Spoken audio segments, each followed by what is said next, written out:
दोस्तों, आज मैं आपसे एक बहुत ही मार्मिक घटना का ज़िक्र करने जा रहा हूँ। ये बात उन दिनों की है जब मैं अमेरिका में as a life coach, as a speaker कार्य करता था। वहाँ मैं एक अपार्टमेंट में रहता था और उसका जो मेंटेनेंस सुपरवाइज़र था, आइडेंटिटी को डिस्क्लोज़ ना करने की वजह से मैं उसका नाम नहीं ले पाऊँगा, लेकिन चलिए उसको माइक के नाम से हम याद करते हैं, माइक। वो बड़ा एक उच्च कोटि का विद्वान भी था। बड़ी अच्छी-अच्छी बातें किया करता था। जैसे एक आध्यात्मिक पुरुष बातें करता है। उसका एक छोटा-सा बच्चा था, अंदाज़न उसकी उम्र 6 साल होगी, 6-7 साल। उसको हम ट्रू के नाम से जान सकते हैं, ट्रू। माइकल का डिवोर्स पिटीशन चल रहा था और as per American laws during the petition कुछ टाइम के लिए कस्टडी माँ के पास रहती है और कुछ टाइम के लिए कस्टडी पिता के पास रहती है। तो जिन दिनों में ट्रू की कस्टडी माइक के पास हुआ करती थी, माइक उसे साथ लेके मेरे पास आता था और हम अक्सर कोई ना कोई टॉपिक पे डिस्कस करते थे। ट्रू एक बड़ा प्यारा बच्चा था, बड़ा मासूम, शांत, एकांत पसंद। और मैं उसको कुछ ना कुछ जब वो आता था उसके लिए सैंडविच या जूसेस या उसकी मनपसंद कैंडीज, लॉलीपॉप्स, चॉकलेट्स वगैरह मंगा के रखता था और वो बड़ा खुश होता था। बड़े एक शांति से उसने सैंडविच खाना, एक मुस्कुराहट, सेटिस्फेक्शन उसके चेहरे पे होती थी और वो सैंडविच खा के बड़े आराम से अपनी प्लेट रख के शांति से बाहर चला जाता था। एक हल्की सी मुस्कुराहट उसके चेहरे की रौनक होती थी। कुछ समय के लिए मैं कुछ काम की वजह से इंडिया आया और एक काफ़ी समय यहाँ लगातार रहा। जब मैं वापस गया तो माइक वहाँ से जा चुका था। एज ए सुपरवाइज़र उसने रिज़ाइन कर दिया था। मैंने उसके पर्सनल फ़ोन पे पता लगाया तो उसने बताया कि उसका डिवोर्स फाइनल हो गया है और उसने दूसरी शादी कर ली है। और शादी भी उसने जो उस अपार्टमेंट में, हमारी अपार्टमेंट में जहाँ मैं रहता था, जहाँ वो काम करता था, वहाँ की प्रॉपर्टी मैनेजर, वो भी डिवोर्सी थी, उसके 2-3 बच्चे थे। उन दोनों ने शादी कर ली और कुछ और जॉब दोनों करते थे। तो कुछ समय पश्चात किसी काम की वजह से मैं माइक से मिलने गया। मैंने फ़ोन किया और एज़ पर माई नेचर मैं कुछ कैंडीज़, चॉकलेट्स वगैरह ट्रू के लिए साथ ले गया, क्योंकि माइक ने मुझे बता दिया था कि ट्रू अब उसकी कस्टडी में है।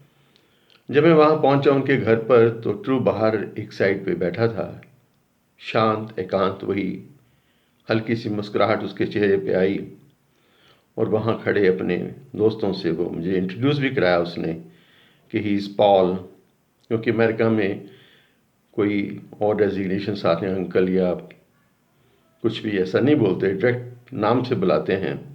उसने कहा he is Paul, he is my dad's friend. और ही टोल्ड मी कि पापा अंदर हैं, आपकी इंतज़ार कर रहे हैं, आप जाइए। मैं गया अंदर, वो लेडी भी मुझे मिली, माइक भी वहीं बैठा था। हमने चाय वगैरह पी, कुछ बातचीत हुई, जिस काम के लिए मैं गया था डिस्कस किया। और उसके बाद जब मैं बाहर आने लगा तो मैंने वो कैंडीज़ का बॉक्स, चॉकलेट्स का बॉक्स उसकी वाइफ के हाथ में दिया, माइक की, कि ये मैं बच्चों के लिए लाया था। तो उसने फटाफट आवाज़ दी बच्चों को, आओ look, Paul has brought chocolates, candies for you. और उसके बच्चे दौड़ते हुए कमरे के अंदर आए। इतने में मैं आहिस्ता आहिस्ता माइक से बातें करता हुआ बाहर आ गया। जब मैंने बाहर आया तो मैंने देखा ट्रू वहीं खड़ा है चुपचाप। तो मैंने कहा, true, go inside, I have brought chocolates for you. मैं तेरे लिए चॉकलेट्स लाया हूँ, जाके अपनी चॉकलेट ले लो।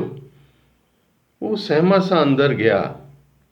मैं और माइक आपस में बातें अभी कर ही रहे थे बाहर निकलते हुए वो चुपचाप आके पास मेरे आके खड़ा हो गया और एक अजीब सी घबराहट, बेचैनी, उदासी, मायूसी उसके चेहरे पे थी। उसका वो लाल गुलाबी सफेद मिक्स रंग बिल्कुल मध्यम पड़ गया था। मैंने कहा, व्हाट हैपेंड ट्रू,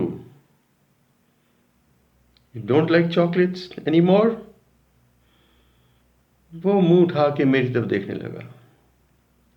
मैंने नोटिस किया उसकी आंखों में आंसू हैं पर बाहर नहीं आ रहे, जैसे वो अंदर अंदर अपने आंसू पी रहा है, छोटा सा बच्चा, वो मासूम बच्चा। मैंने माइक की तरफ देखा, माइक के चेहरे पर भी एक चुप्पी छा गई। वो मुस्कुराहट खो चुकी थी, उसकी जगह एक उदासी ने ले ली।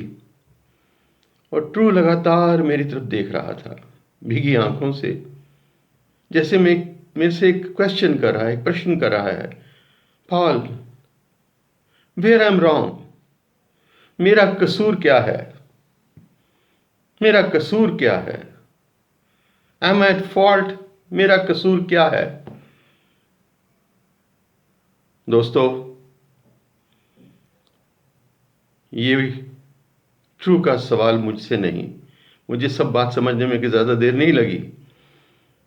मैं समझ गया इसके साथ क्या बीत रही है।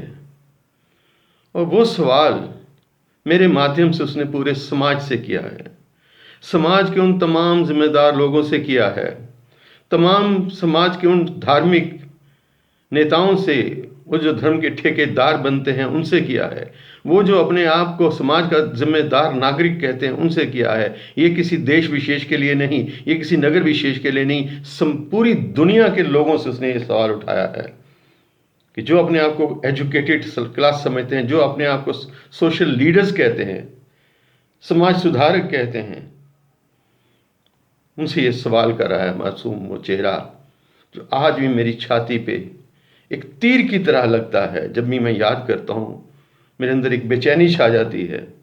और आज यही बेचैनी अचानक मुझे आपके सामने लाई है, उस सवाल के साथ, मेरा कसूर क्या है? तो दोस्तों, ये सवाल का जवाब तो हमें ट्रू को देना पड़ेगा। अपने अंदर झांकिए। हम अपने आप को समाज का जिम्मेदार व्यक्ति समझते हैं, जिम्मेदार नागरिक समझते हैं, तो अपने अंदर झांकिए और इस सवाल का जवाब ढूंढिए। ये सवाल तो ट्रू को हमें देना ही पड़ेगा, आज नहीं तो कल। अगर हम इसका जवाब नहीं ढूंढ पाए तो डरिए उस दिन से जिस दिन ट्रू सामने खड़ा होकर ये सवाल फिर हमसे करेगा, और उस समय शायद बहुत देर हो चुकी होगी, बहुत देर हो चुकी होगी। हमें इस सवाल का जवाब आज ही ढूंढना है, अपनी खातिर, अपने समाज की खातिर, उन तमाम लाखों करोड़ों बच्चों की खातिर जो हमसे ये सवाल ट्रू के माध्यम से पूछ रहे हैं, मेरा कसूर क्या है, मेरा कसूर क्या है, मेरा कसूर क्या है।